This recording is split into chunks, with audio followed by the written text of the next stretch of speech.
Hello everyone, welcome to study 7. This is our new chapter, complex numbers. तो complex numbers के बारे में पढ़ेंगे हम इस चैप्टर में। तो हम देखेंगे कि complex numbers होता क्या है, क्यों आए, कहाँ से आए।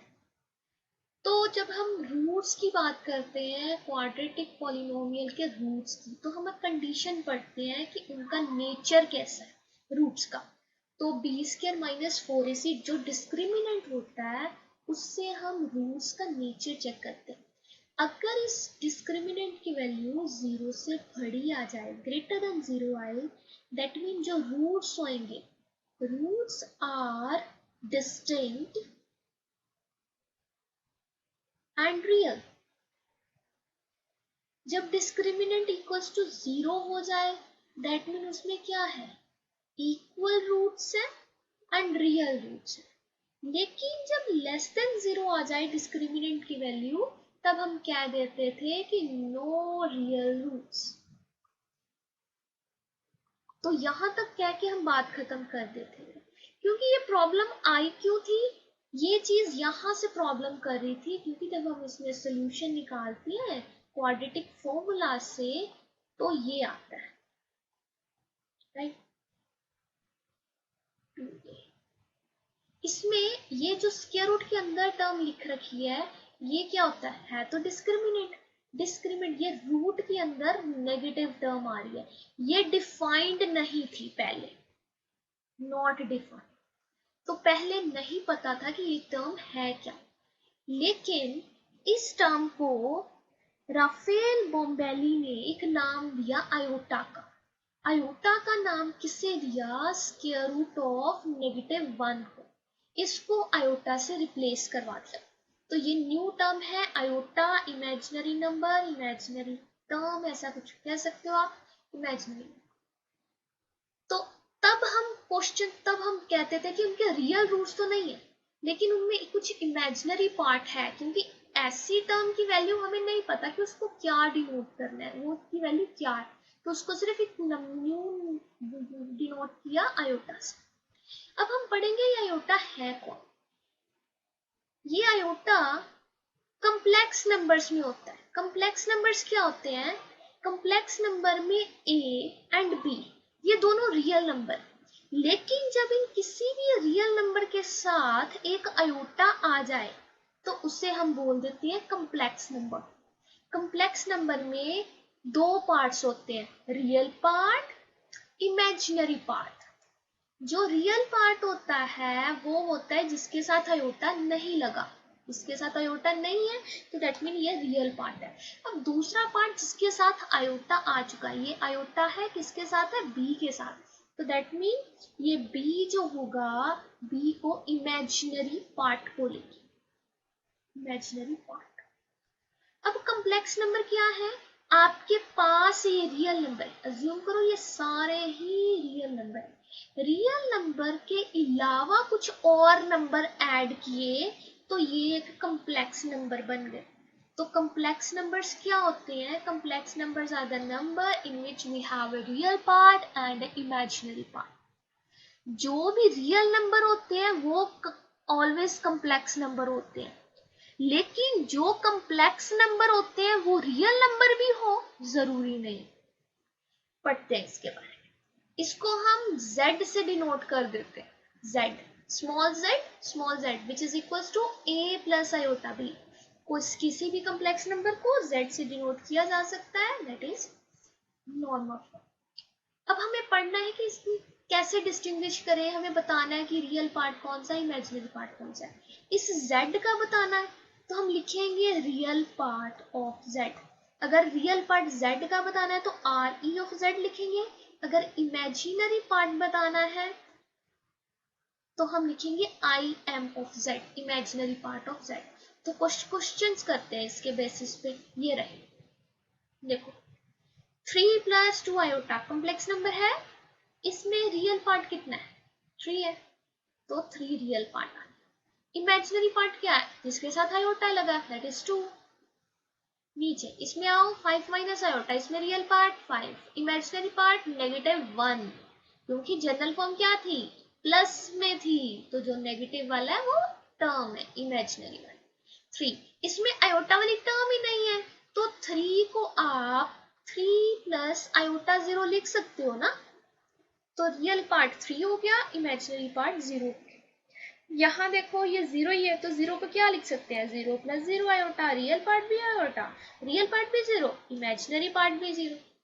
तो ये हो गया, हमने क्या किया है, कम्प्लेक्स नंबर को डिस्टिंग्विश किया है, इसका रियल पार्ट क्या होगा, इमेजिनरी पार्ट क्या होगा। अब हम पढ़ेंगे रियल नंबर्स को, हमारे पास जो कॉम्प्लेक्स नंबर्स आए हैं उनको ऐड कैसे करना है और उनको सब्ट्रैक्ट कैसे करना है, एडिशन एंड सब्ट्रैक्शन। आपके पास z1 एक नंबर है 3 प्लस आयोटा, z2 एक कॉम्प्लेक्स नंबर है 3 प्लस 3 रहने दो, से 1 plus iota, 1 plus 2 iota, 1 plus 2 iota. हमें निकालना है इन दोनों का एडिशन, z1 प्लस z2, तो वो क्या होगा, वो होगा कि हमने पहले z1 लिखा प्लस फिर हमने z2 लिखा, इन दोनों को करना है ऐड करने के लिए क्या करना है, रियल पार्ट में रियल ऐड करेंगे, इमेजिनरी पार्ट में इमेजिनरी पार्ट ऐड करेंगे। तो 3 plus 1 is 4, i plus 2i that is 3 times i, 3 time iota, तो z1 प्लस z2 कितना हो गया, 4 प्लस 3 आयोटा। सिमिलरली हम सब्ट्रैक्शन भी करेंगे, z1 माइनस z2, वो क्या होगा, z1 माइनस z2 क्या है, z1 लिखो 3 plus iota, negative sign, z2 लिखो 1 प्लस 2 आयोटा। अब ब्रैकेट्स ओपन कर दो, 3 plus iota negative 1 negative 2 iota, real part में रियल, इमेजिनरी में इमेजिनरी, यहाँ 3 है यहाँ नेगेटिव 1 है, तो कितना हो गया, यहाँ 3 और यहाँ नेगेटिव 1, तो 2 हो गया। ये प्लस आयोटा है, ये नेगेटिव 2 आयोटा है, तो कितना हो गया, नेगेटिव आयोटा, क्योंकि 1 माइनस 2 कितना होता है, नेगेटिव 1 नहीं होता है, तो आयोटा लगा हुआ दोनों के साथ, तो आयोटा आ गया नेगेटिव आयोटा। तो हमारा z1 माइनस z2 आ जाएगा 2 माइनस आयोटा, ठीक है। अब इसके साथ ही एक टर्म डिफाइन करती है हमें, वो है कॉन्जुगेट। कॉन्जुगेट क्या होता है, कॉन्जुगेट हम निकालते हैं कॉम्प्लेक्स नंबर का, कॉन्जुगेट ऑफ z, इसको डिनोट किया जाता है z के ऊपर या तो स्टार लगा दो, चाहे आप z के ऊपर ऐसे बार लगा दो, इन दोनों का मतलब सेम है और दोनों को प्रोनाउंस क्या करना है, कॉन्जुगेट ऑफ z। इसमें होगा क्या, आपके पास z है a प्लस आयोटा b, ये जो z a plus iota b है, हमें इसका कॉन्जुगेट चेक करना है।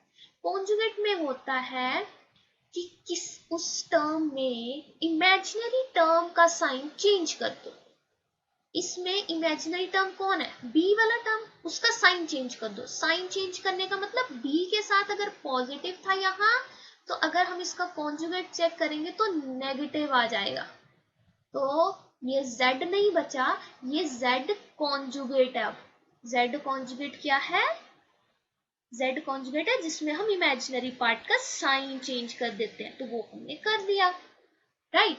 आगे चलते हैं, अब हमारे पास है सॉल्व द क्वाड्रेटिक इक्वेशन। अब क्वाड्रेटिक इक्वेशन सॉल्व करनी है, जब अब पहले था तो हम इसे कह देते थे no solution in real, no solution in reals. अब हमने रियल के आगे भी एक नंबर सिस्टम पढ़ लिया है, वो क्या है, कॉम्प्लेक्स नंबर। तो अब हम देखेंगे इसका रियल पार्ट, रियल में तो सॉल्यूशन नहीं है, क्या कॉम्प्लेक्स में इसका सॉल्यूशन है, वो चेक करेंगे। देखो x square is -4, both side square root लो, स्क्वायर रूट लेने पे हम एक पॉजिटिव और नेगेटिव में आंसर आता है, तो इसकी वैल्यू क्या है, square root of -4, square root of -4 होगा, हम इसको लिख सकते हैं -1 इंटू 4, लिख सकते हैं। मैंने क्या किया, इस -4 को लिखा -1 इंटू 4। अब स्क्वायर रूट अलग अलग कर दो,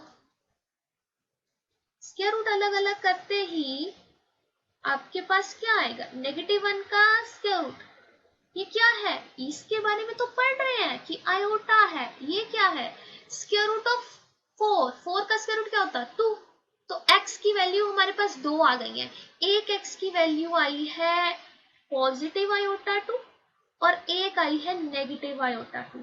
आयोटा चाहे आप नंबर के आगे लिखो चाहे नंबर के पीछे लिखो, कोई डिफरेंस नहीं आएगा, ठीक है। ये सेकंड वाला क्वेश्चन आप ट्राई कर सकते हो, इससे आप कर सकते हो, वो फॉर्मूला होता है क्वाड्रेटिक फॉर्मूला, उससे आप करके ट्राई करना। करना क्या है, कोई भी अगर स्क्वायर रूट के अंदर नेगेटिव टर्म आ रही है, सपोज करो नेगेटिव 19 आ जाता है, तो आप इसको ऐसा नहीं लिख दोगे 19 आयोटा, ये नहीं, ये गलत है। इसको आप प्रॉपर सॉल्व करके देखो कि ये बन क्या रहा है। नेगेटिव 19 को आप लिखोगे नेगेटिव 1 इंटू 9, नेगेटिव 1 इंटू 19। तो अब स्क्वायर रूट सेपरेट करो, स्क्वायर रूट सेपरेट करने पे ये आ गया, इसकी वैल्यू आयोटा होती है और ये तो रूट 19 ही है, तो हो गया। तो that mean root of negative 19 क्या आया, आयोटा इंटू रूट 19। अब इस जब ही हम स्क्वायर रूट सेपरेट करते हैं तो एक बात का ध्यान रखते हैं, ये मेथड है या ये बेस फॉर्मूला, आप से कुछ भी कह सकते हो। नेगेटिव 1 इंटू नेगेटिव 1, ये आपके पास टर्म है, आप इसको सेपरेट नहीं कर सकते ऐसे। क्यों नहीं कर सकते वो भी देख लो। अगर हमने इसको सेपरेट करके ऐसा लिखा तो क्या आएगा, ये वैल्यू आयोटा है, ये वैल्यू भी आयोटा है, आयोटा इंटू आयोटा, आयोटा की पावर 2 हो गई। तो आयोटा की पावर 2 आई है और इधर कितना है, negative 1 into negative 1 that is 1, क्योंकि नेगेटिव 1 इंटू नेगेटिव 1 इज 1, 1 का स्क्वायर रूट इज 1। यहाँ 1 आ रहा है, यहाँ आयोटा का स्क्वायर आ रहा है। आयोटा की वैल्यू थी कितनी, आयोटा था नेगेटिव 1 का स्क्वायर रूट। अगर हम इसका स्क्वायर करेंगे तो कितना आएगा, नेगेटिव 1 का रूट है और उसका स्क्वायर, इस स्क्वायर के स्क्वायर रूट कैंसिल हो जाएगा और नेगेटिव 1 आएगी, दैट मीन ये वैल्यू कितनी आई, नेगेटिव 1। तो क्या 1 एंड नेगेटिव 1 इक्वल होते हैं, नहीं होते। तो दैट मीन ये स्टेप जो है ये रॉन्ग स्टेप है। रॉन्ग क्या है इसमें, कि हम किसी भी स्क्वायर रूट में अगर टर्म्स दो है, स्क्वायर रूट के अंदर दो टर्म्स हैं और दोनों के साथ या तो दोनों के साथ पॉजिटिव साइन हो और या दोनों में किसी एक के साथ नेगेटिव हो, दोनों नेगेटिव होंगे तो हम उसे सेपरेट नहीं करेंगे। तो हम अब आयोटा का अलजेब्रा पढ़ते हैं कि आयोटा क्या है। आयोटा की पावर 1 हो तो हम आयोटा ही रहने देंगे, आयोटा की पावर 2 होगी तो हम उसे नेगेटिव 1 कह देंगे। आयोटा की पावर 3 हुई तो क्या करेंगे, आयोटा पावर 3, इसको हम क्या लिखेंगे, आयोटा स्क्वायर इंटू आयोटा, और आयोटा स्क्वायर क्या था, नेगेटिव 1, आयोटा की वैल्यू आयोटा, तो negative 1 into iota is negative iota. अब आयोटा की पावर 4 देखो, that mean square, iota square है उसका square, iota square was negative 1, इसकी वैल्यू नेगेटिव 1 थी, यहाँ देखो। अब उसका भी स्क्वायर करना है, नेगेटिव 1 का स्क्वायर कितना होगा, 1। तो हमारे पास आयोटा 1 की वैल्यू, आयोटा की पावर 1, आयोटा की पावर 1 है तो आयोटा आएगा, आयोटा की पावर 2 है तो हम नेगेटिव 1 से रिप्लेस करेंगे, आयोटा की पावर 3 है तो नेगेटिव आयोटा से, आयोटा की पावर 4 है तो 1 से। अब इसके आगे क्या होगा, जब हम इसके आगे आयोटा की वैल्यू पावर्स में सॉल्व करेंगे तो आप खुद ही देखो, फिर आप बताना। आयोटा की पावर 5 है, 5 को हम मैं ब्रेक कर सकती हूँ, आयोटा की power 4 into iota power 1, iota की पावर 4 किसके इक्वल है, 1 के, इंटू आयोटा, तो 1 इंटू आयोटा किसके इक्वल होया, आयोटा। अब आप ये देखो ये वैल्यू रिपीट हो गई इसकी। अब आयोटा की पावर 6 की देखो, क्या लिख सकते हो, आयोटा पावर 4 इंटू आयोटा की पावर 2, आयोटा पावर 4 कितनी थी 1, आयोटा की पावर 2 कितनी थी नेगेटिव 1, तो कितना आया नेगेटिव 1। तो आयोटा की पावर 6 किसके इक्वल है, आयोटा की पावर 2 के। दैट मीन अब वैल्यू जो आगे होंगी वो रिपीट होनी शुरू हो जाएंगी। कहीं भी आयोटा की पावर 1 से ज्यादा दे रखी है तो आप उसे सॉल्व करके लिखोगे। आयोटा की पावर कम्प्लेक्स नंबर में हम आयोटा की पावर 1 ही लिखेंगे, आयोटा को उससे ज्यादा पावर नहीं देनी, अगर ज्यादा पावर आ रही है तो उसे सॉल्व करेंगे जैसे हमने यहाँ पे किया। कितनी भी वैल्यू हो सकती है, आयोटा की पावर 20 भी दी जा सकती है, देखो आयोटा की पावर 20, तो क्या करोगे आप, इसको ब्रेक कर दो, आयोटा की पावर 4 एंड 4 5 जा 20, मैंने 20 को ब्रेक किया 4 इंटू 5 से, तो आयोटा की पावर 4 कितनी है 1, तो 1 की पावर 5 कितनी होती है 1, हो गया, आयोटा की पावर 21 आ गया आंसर। क्लियर है, आगे हमने कम्प्लेक्स नंबर को ऐड करना सीख लिया है, सब्ट्रैक्ट करना सीख लिया है, मल्टीप्लाई करना देखेंगे, मल्टीप्लाई करके क्या आता है z इंटू डब्ल्यू।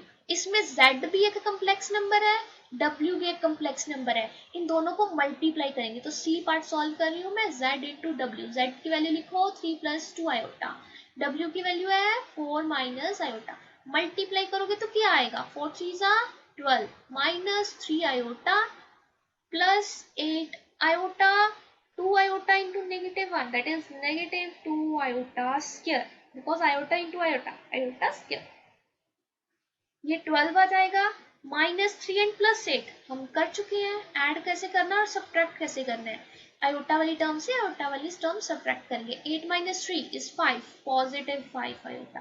अब ये क्या है, आयोटा स्क्वायर की वैल्यू हमने कितनी पढ़ी है, देखो जरा, आयोटा स्क्वायर कितना पड़ा है, दैट इज -1, तो आयोटा स्क्वायर को हम -1 से रिप्लेस करें, आयोटा स्क्वायर था -1 से रिप्लेस किया, तो वैल्यू आ गई 12 + 5 आयोटा -2 इंटू -1, दैट इज +2, तो 12 और 2 इन दोनों के साथ आयोटा नहीं है, दैट मीन ये रियल पार्ट है, दोनों ही रियल पार्ट है, तो रियल पार्ट को रियल पार्ट में ऐड करते हैं क्योंकि एडिशन का साइन है बीच में, तो 12 एंड 2 इज 14 + 5 आयोटा, तो ये हमारा आंसर हो गया, क्लियर है। अब ये डी पार्ट ये भी देख लेते हैं, इसमें क्या करना है, हमें दो कॉम्प्लेक्स नंबर्स को डिवाइड करना है, तो z की वैल्यू है 3 + 2 आयोटा एंड नेक्स्ट है 4 - आयोटा, तो डिवाइड करने के लिए क्या होगा, किसी भी हम दो कॉम्प्लेक्स नंबर को डिवाइड नहीं कर सकते, उनको जब सॉल्व करना है तो हम यूज करेंगे किसका, कॉन्जुगेट का, तो कॉम्प्लेक्स कॉन्जुगेट हमने पढ़ा है, ये रहा कॉम्प्लेक्स कंजुगेट हम पढ़ चुकी हैं, करना क्या होता है उसमें, जो इमेजिनरी वाली टर्म है उसका साइन चेंज कर देते हैं, तो हम इसमें वही करेंगे, रैशनलाइज जैसे करना होता था, तो रैशनलाइज तो करना है, लेकिन कैसे, इसके कॉन्जुगेट के साथ मल्टीप्लाई करना और डिवाइड भी करना है, किसके कॉन्जुगेट के साथ, डिनोमिनेटर के कॉन्जुगेट के साथ, तो 4 - आयोटा है, इसका कॉन्जुगेट निकालो, कॉन्जुगेट को हम बाहर से डिनोट कर सकते हैं, तो क्या आएगा, रियल को रियल का कोई साइन चेंज नहीं करना है, जो इमेजिनरी टर्म है उसका साइन चेंज कर दो,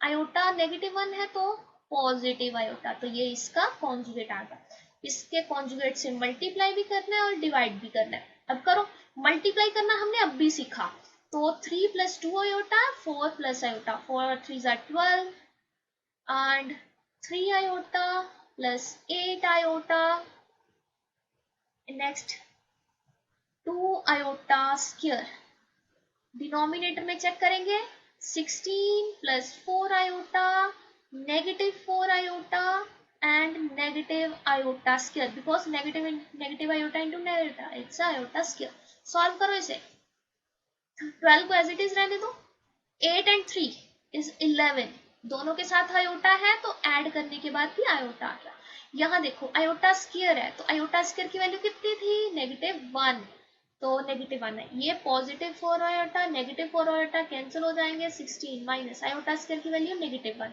वैल्यू सॉल्व करेंगे तो 12 + 11 आयोटा -2, डिवाइड में क्या है 16, नेगेटिव ऑफ -1 दैट इज +1, तो क्या आएगा 12 - 2 is 10 plus 11 iota divides by 16 plus 1 is 17, तो हमारे पास z/w 10 plus 11 iota आ चुका है, डिवाइड बाय 17, इसमें आप बताओ रियल पार्ट कौन सा है और इमेजिनरी पार्ट कौन सा है तो कॉम्प्लेक्स नंबर, क्योंकि आयोटा डिनोमिनेटर में नहीं है, न्यूमिनेटर में है, जब न्यूमिनेटर में आयोटा होगा दैट मीन वो कॉम्प्लेक्स नंबर है, अगर न्यूमिनेटर में भी आयोटा है डिनोमिनेटर में भी आयोटा है तो वो कॉम्प्लेक्स नंबर नहीं है, लेकिन हम उसको कन्वर्ट कर सकते हैं कॉम्प्लेक्स नंबर में, जैसे हमने इसी पार्ट में किया ना, ऊपर भी आयोटा था नीचे भी आयोटा था, तो कैसे किया, रैशनलाइज करके, जो उसका कॉम्प्लेक्स कंजुगेट के साथ मल्टीप्लाई डिवाइड करके,